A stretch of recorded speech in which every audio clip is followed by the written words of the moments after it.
it's important in many ways. One is that we remember the sacrifice of Hmong American soldier who replaced and also saved the life of American soldier during the Vietnam War. So there's no one else that would honor them other than us, other than Americans, because they're a part of American soldier, even though it's a clandestine operation. That's one aspect. Another aspect is that they are the reason that I am here.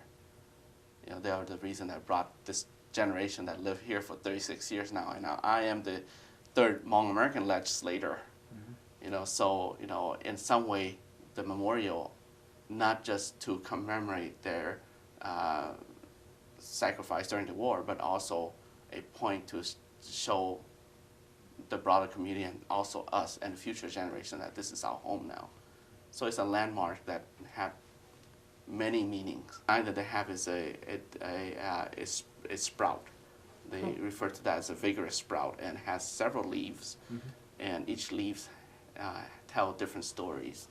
So it's a sprout going, start with about 10 feet high, starting with multiple leaves in the bottom, and they go up getting smaller and smaller, and then on the top it put a military symbol. It's a symbol of the veteran.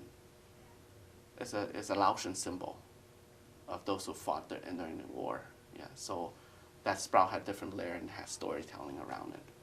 I also want to say that being a third, Hmong American legislator,